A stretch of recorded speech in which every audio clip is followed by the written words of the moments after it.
नमस्कार, मैं हूं अंकुर और आप देख रहे हैं सत्य हिंदी का न्यूज बुलेटिन। एक नजर अब तक की सुर्खियों पर। अयोध्या में आगामी 22 जनवरी को होने वाले राम मंदिर के प्राण प्रतिष्ठा समारोह में कांग्रेस नेता सोनिया गांधी शामिल हो सकती हैं। कांग्रेस सूत्रों ने शुक्रवार को बताया है कि सोनिया इस कार्यक्रम में जाएंगी या नहीं, इसका फैसला कार्यक्रम के नजदीकी दिनों में किया जाएगा।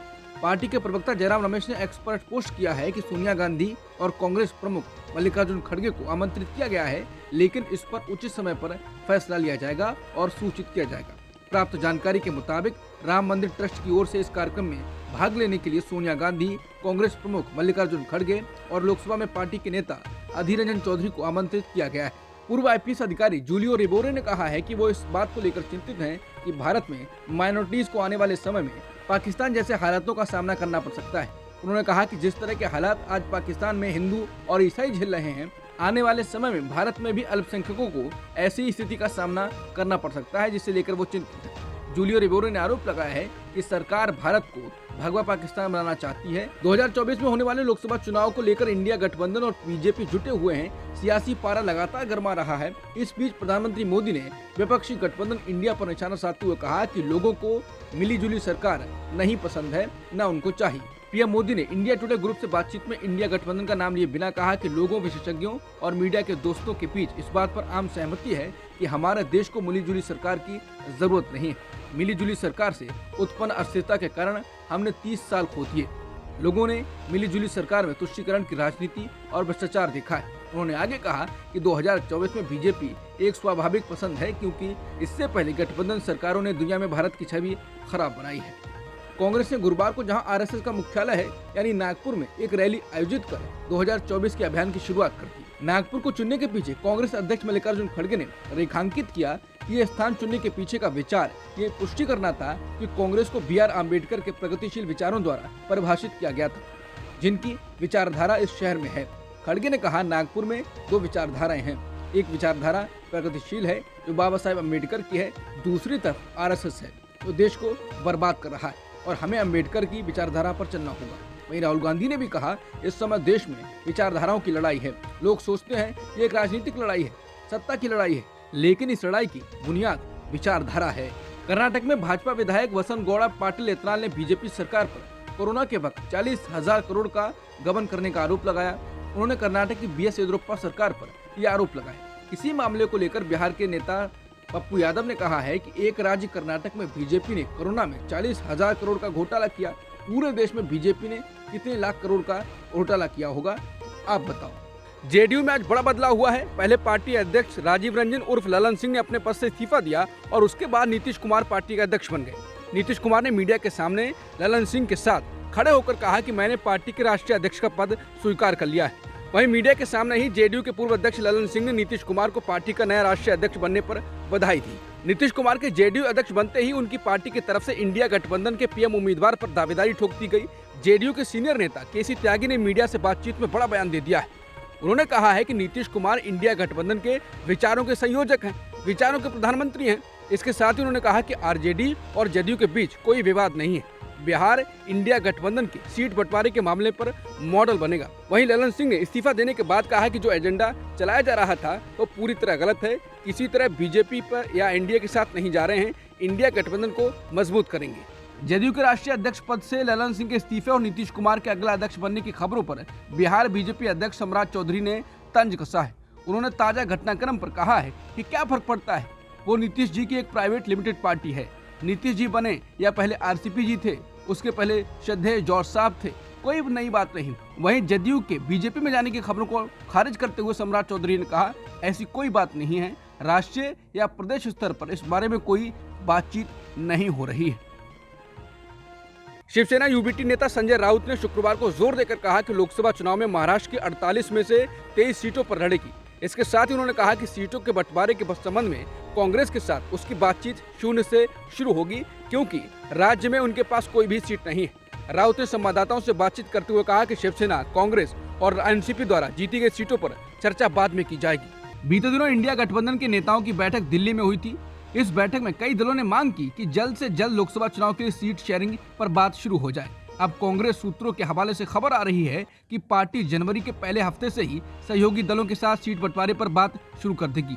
सीट शेयरिंग गठबंधन के बीच बड़ा मुद्दा भी बनता जा रहा है। सूत्रों के अनुसार कांग्रेस की रणनीति है कि जिस राज्य में जो दल मजबूत है उसे अधिक सीटें दी जाएं। जैसे उत्तर प्रदेश में समाजवादी पार्टी मजबूत है तो समाजवादी पार्टी अधिक से अधिक सीटों पर चुनाव लड़ेगी, जबकि कांग्रेस सम्मानजनक सीटों की मांग करेगी।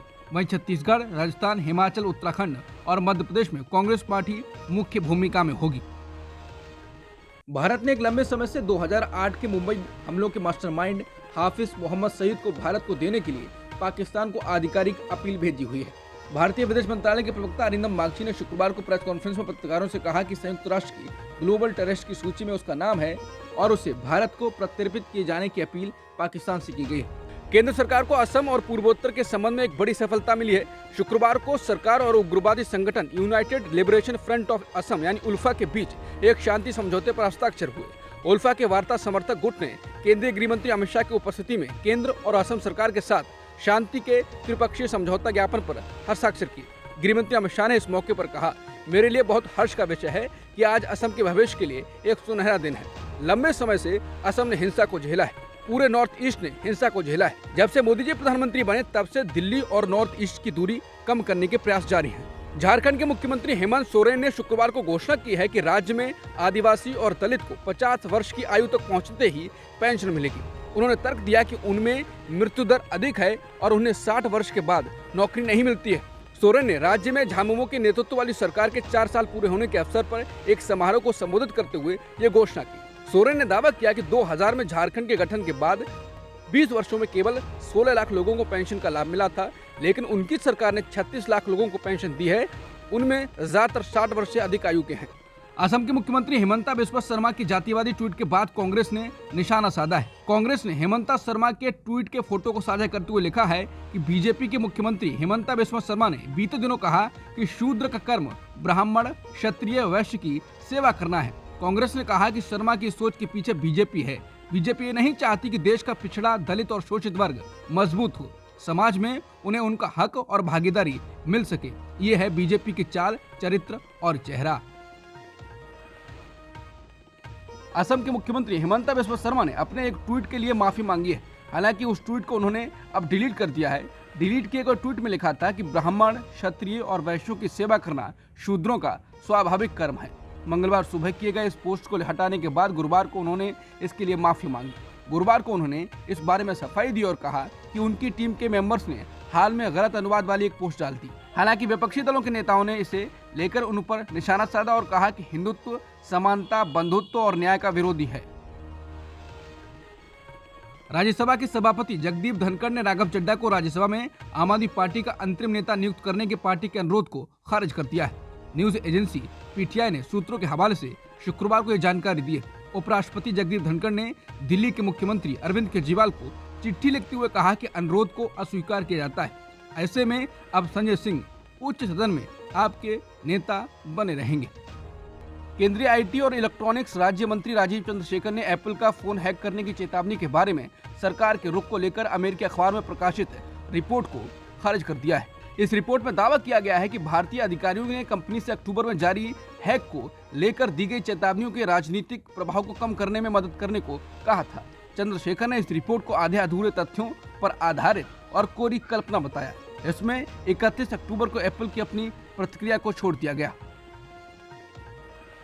मिजोरम में अपने राज्य में किसी भी मामले की जांच सीबीआई से कराने पर लगाई गई रोक हटा ली गई है। राज्य के नए मुख्यमंत्री लालदोहमा ने गुरुवार को गजट में प्रकाशित इस निर्णय को पोस्ट करते हुए ऐलान किया। उनके इस ऐलान का मतलब ये हुआ कि सीबीआई अब फिर से मिजोरम में किसी मामले की जांच कर सकती है।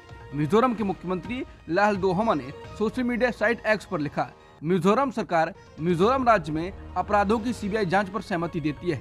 हमारी सरकार अपने नागरिकों के कल्याण के लिए भ्रष्टाचार खत्म करने के लिए अडिग है। डोनाल्ड ट्रंप को एक और झटका लगा है। कोलोराडो के बाद एक और राज्य मैन ने अगले साल होने वाले अमेरिकी राष्ट्रपति चुनाव में स्टेट प्राइमरी मतदान से अयोग्य घोषित कर दिया है। ये निर्णय मेन के शीर्ष चुनाव अधिकारी द्वारा लिया गया है। इससे ये 6 जनवरी 2021 को कैपिटल पर हुए हमले में ट्रंप की भूमिका के लिए प्रतिबंध लगाने वाला दूसरा राज्य बन गया है। हालांकि ट्रंप के पास सुप्रीम कोर्ट में अपील का अधिकार है। इसके साथ ही मेन के फैसले पर सुप्रीम कोर्ट का निर्णय आने तक रोक लगा दी गई है। बता दें, ट्रंप को लेकर ये फैसले तब आ रहे हैं जब हाल ही में किए गए सर्वे में ट्रंप 2024 में रिपब्लिकन नामांकन की दौड़ में जनमत सर्वे में बड़े अंतर से आगे हैं। अमेरिका के मौजूदा राष्ट्रपति जो बाइडेन अगले साल होने वाले राष्ट्रपति चुनाव में पूर्व राष्ट्रपति ट्रंप से पिछड़ सकते हैं। अब तक की सुर्खियों में इतना ही। बाकी खबरों के लिए बने रहिए सत्यहिंदी.com के साथ।